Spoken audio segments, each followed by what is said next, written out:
We're going to talk today about getting into the Turo industry. So if you've ever thought about renting a car out on Turo or having multiple cars to rent out on Turo in particular, we're going to be talking about how to actually scale that, get to multiple cars, and really create a phenomenal stream of income, a phenomenal business for you and your family. And all you got to do is stay to the very end of the video because I'm going to lay it out for you in really a blueprint and kind of give you the step-by-step in 5 short and easy steps. And the only thing that I ask of you is you just do me a quick favor and just smash the like button so we can go ahead and jump right into it. So step number 1, if you're getting into Turo, is you really have to figure out what type of car you're going to go ahead and get started with. And the only way that you can really do that, in my opinion, and do it with accuracy is to have, somebody like me be able to actually tell you what a phenomenal car will be. Now, there are a lot of different cars that you can get and rent on Turo, right? You can get a Lamborghini,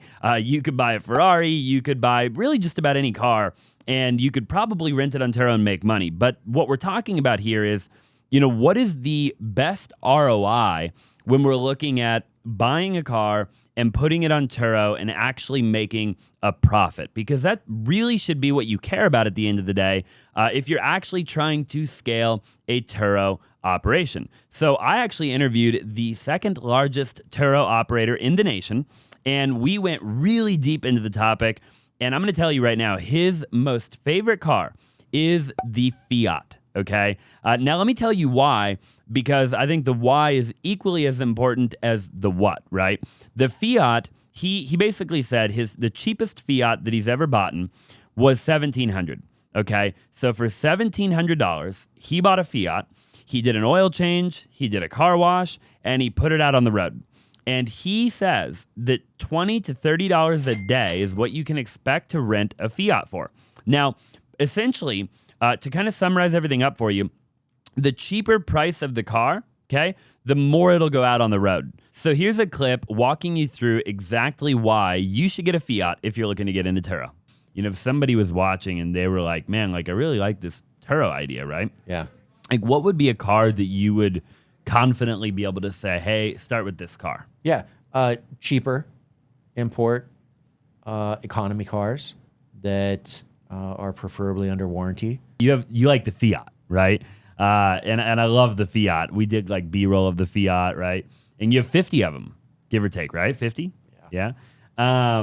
And you were telling me in your office, I asked you what the cheapest Fiat that you ever bought was, and you were saying $1,700. $1,700. Wow. And did an oil change on it when I got it.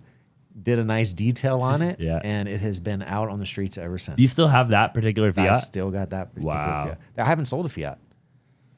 So. You've only ever bought? Yeah. When did you buy that Fiat for $1,700? How long ago? It's been probably 8 to 10 months since I bought that one. And how many trips would you say it's been on? It's probably got 60 to 80 trips on it would be my guess. So now that we talked about the best car that you can get on Turo with the highest ROI, what is the worst car that you can rent out? What is one of the worst cars that you've ever bought on Turo, and why?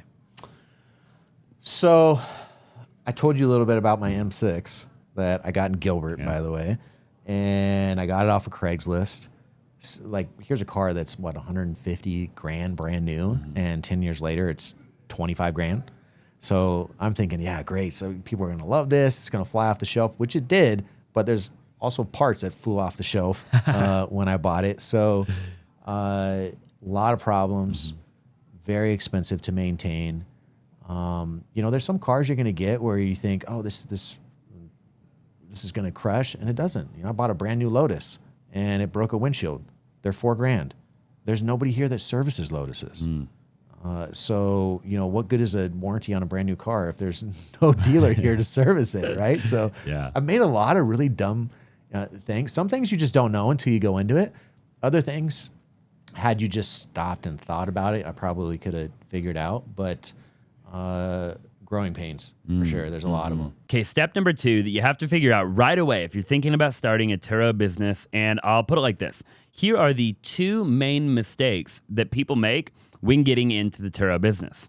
Mistake number 1 is that they're not thinking about Turo like a business. Okay, now let me explain. So I do real estate for a living, okay? I own multiple real estate companies, And when we're buying a piece of real estate, right, you probably heard before that you make money in the buy, right? Meaning you have to buy the piece of real estate at the right price if you want to actually make money on it. And really the same thing applies in Turo, right? If you're not buying the car at the right price, then you can't possibly make money on it long term. And so the mistake that people make in Turo is that they put a car on Turo and they start making money on the car and they think they're killing it, right? They're actually technically turning a profit on paper every single month, right? You know, they're making more money than they have to pay for insurance. They're making more money than the wear and tear of the vehicle. The problem is the thing they're not taking into consideration is the depreciation of the vehicle. So when they go and turn around to sell that vehicle to get a new vehicle on Turo, because if you're running it like a business, then every so often you're going to have to, you know, switch out your inventory, right? Then they have to sell that vehicle as a loss, okay? And then they actually have to take that into consideration against all of the profit that they thought they just made. I mean, the two biggest pitfalls in our particular industry is people don't take into consideration depreciation and how much is it going to cost to maintain this vehicle. Turo's not maintaining your car. You know, if you write a check for $150,000 for a C8 Corvette that stickers for 70, and 5 years later you got to sell it, you're taking that hit. So you got to, and this is where my benefit for looking at cars for 2 hours every day, like I'm a walking Kelley Blue Book. You can point at a car in a lot, I'll ask you how many miles are on it, and I'll give you a very good idea of how much that car is worth. So that was a great skill to have going into Turo, to know, hey, that's a good deal on a car, that's a good deal on the car. A lot of the money is made when you buy the car. And you skip some depreciation. For sure. Really quick, if you wouldn't mind, if you know of a business that you think would be a really cool tour, or if you own a business that you would like to get featured, all you have to do is text 480-418-5339, the word business, okay? Again, 480-418-5339, the word business, and we'll see if you qualify or if the business qualifies for us to go ahead and tour it. And the second mistake that people make when getting into the Turo business is that they do not have a system or a process, okay? So if you're thinking about starting in Turo, you have to start thinking about, you know, renting one car on Turo is, you know, one thing, right? Renting 5, 10, 15, 20 cars on Turo is an entirely different thing, okay? And you have to be thinking about, how am I efficiently going to wash every car? How am I efficiently going to change the oil? How am I efficiently going to make sure that the tires are good?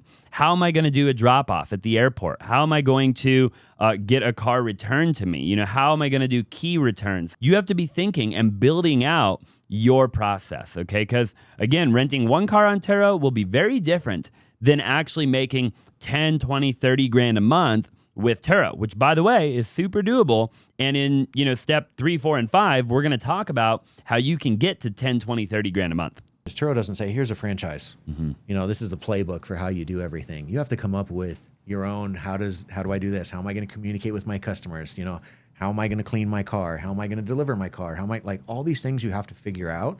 And I wouldn't recommend going through that learning curve on a really high-end car, because you could make mistakes that could be very costly. Yeah, very costly, I'd imagine, right? Yeah, there's a lot of little stuff, I feel like. Like, you know, obviously we went to your shop and we toured your operation. I mean, and there's a, you know, I'm a very particular guy. I pay attention to the details, right? And there's a lot of little details that I noticed of things that I could tell that you learned along the way, right? Like, you've got a key box like outside of your deal where people can drop off at night or whatever. You have, you know, cameras outside, and then there's certain cars that people can just go rent, you know, 24 hours a day. And there's a lot of thought I can tell that you put into every detail of just every little thing that you could think of that you need, any standard operating procedure that needed to get implemented in order for you to scale effectively and efficiently and profitably. You've put thought into that. Yeah. The third thing that you need to be thinking about getting into Turo is, should you or should you not even consider getting into the luxury game? You know, we talked in step number 1 about the low-hanging fruit, right? We talked about the Fiat, right? I'm sure there's obviously other cars out there similar to a Fiat that'll also be low-hanging fruit, and you can make that decision on your own, okay? But really, the third thing that you need to think about, the third kind of step, is, you know, either now or later, should you go rent a G-Wagon, a Bentley, a Ferrari, a Lamborghini, a Range Rover, whatever, right? And, I'll kind of share with you what I believe, right? I believe, high risk, high reward, right? At the end of the day. And you have to really, first and foremost, you have to ask yourself, do you have the money? Do you have the financial ability right now? When you're watching the video right now, do you have the financial ability right now to go buy a luxury vehicle and rent it out to somebody else, okay? If the answer there is no, then don't even think about it, right? Start your Turo operation with Fiat. Start them with low-hanging fruit type of cars, okay? And work your way up. And as you start to become more successful and eventually you have 5, 10, 15, 20 cars, then you can consider it, right? Now, if you're watching and you do have the money to get into luxury right out of the gate, then you just have to ask yourself, is that how you want to get into the game, right? But I'm going to share a little clip with you from Brandon of what he believes about the luxury car game. You have Ferrari 488, you've got the Huracan. You said the Huracan is the number one. Was it the number one? The number one grossing car in Arizona? Yeah, okay. Yeah. So the Huracan, 2 Rolls Royces, a Dawn, and a Wraith? Yep, a Dawn and a Wraith. Dawn and Wraith. Yep. Bunch of G-Wagons. What else? You've got a bunch Bentleys, of we got Maseratis. We've got a McLaren. We've got Aston Martins. We've got a lot of cool Highline cars that, where else would you go to rent something like this? I don't know that you can go anywhere else, right? So what do you think about that game? Like, can anybody play that game, or do you got to work your way up to play that? You probably got to work your way up to play that game, right? You could, but it's a little riskier, right? Mm-hmm. So I look at the Fiats as being rabbits, right? They're going to go out and they're going to make a couple pennies here and there, right? Mm-hmm. They're my base, right? And the exotics are more like an elephant of, hey, this elephant could sit on me, or it could really gain me some serious traction. Mm. So, I've had a month where I made 25 grand on the Huracan. On one car. Yeah, but it's in the shop right now, and I haven't made anything this month or last month from somebody who damaged it. So, it's a big risk if you do that with big rewards. So starting out, I wouldn't recommend those cars, especially because you have to look at your market, right? Mm-hmm. When I started Turo, nobody had these cool cars, and I just flooded the market with them, right? And so we kind of created a market for nice cars. But still, we're not in LA or Miami, right? So every Turo host can't have a Ferrari and we all make money. Mm-hmm. So you really have to look at the market penetration, and is this something that makes sense? And thankfully Turo has some good analytics on their app that can help you make good decisions on cars. Yeah. You're going to fall into this when you get into the exotic category, right? I've got a Bentley right now that's just sitting in my shop because the part I had to order is on a boat from Europe. Not on a plane, a boat. Yeah. So, you're just stuck. You're at the mercy of these parts. You can't go on to Craigslist and buy a part for a Bentley. So go with the cars that are popular, that people know, that you can find parts very easily for. They're not expensive, so that you don't end up having a car sitting, right? Because a car that's sitting there, not only is it not making you money, it's costing you money. Step number 4 is, how do you actually scale a Turo operation, okay? And again, we've kind of talked about it a little bit already, but what you have to remember when you're scaling any operation, right? And again, I'm in real estate. I have over 75 people in my organization, right? And I've gone through multiple learning curves. And I think that you have to understand that getting your first car on Turo and getting your 10th car on Turo will look very different. And you have to be okay with that, right? And you have to have fun with it, I think. And if you're watching the video and you're just getting warmed up, or maybe you already have a couple of cars on Turo, my biggest encouragement to you would be to continue to evolve, right? Continue to think outside of the box. Continue to refine your systems and your processes, right? What can you do to get a cheaper car, right? How can you negotiate to get a better deal on a vehicle, right? How can you get a cheaper car wash? How can you get a better car wash? How can you get a more efficient car wash, right? At what point do you need to hire an employee? Maybe you can get a VA, right? Maybe you can get a virtual assistant, okay, in the Philippines, right, to help you, to manage, your bookings. How can you, script out different messages that'll send to your Turo guest, okay? What types of things can you do that will ultimately help you scale, right? And really, you're gonna learn that by taking action, okay? So if you're watching the video, whether you never have had one car, right? You don't even have a single car on Turo, or you already have 3 or 4 or 5, You have to consistently take action, get more cars, add more cars to your fleet, get them rented out more, and you will learn as you go how to get to that next level. But you'll never get there if you don't take any action. There's only two ways you can grow. You're either going to get more leads, more customers, or you're going to get more efficient with them, right? The great entrepreneurs, the great salespeople do both simultaneously. They're constantly figuring out ways of how do I add more customers, right? And how do I make that experience more efficient to inhibit me to allow more customers to come in, right? So I go through growth spurts, right? Where I'm like, okay, you don't just go from 5 cars to 150. Like everything changes as volumes go up. Sure. So, you expand your capacity, it gets stressed, right? Through those stresses, you realize something's got to change here, right? We're getting bad reviews. By the way, customers are your greatest source of telling you where your holes are in your bucket, right? I love bad reviews. I absolutely love bad reviews, which everybody thinks I'm crazy, but I love bad reviews because this is a real life customer telling you their perspective about your process. And most of the time, they're right, right? It's an opportunity for you to get better. So expand, let the chain break, figure out how to fix it to where you're very efficient, you're like maximized efficiency for the amount of volume that you have, and then expand it again. I'm a big fan of you can take an opportunity like knocking on doors or wholesaling real estate or during Turo, you can take that opportunity and make minimum wage. So if you're going to jump over that ledge into being an entrepreneur or a salesperson with, entrepreneurial aspirations, then you have to always have a what's next mentality, right?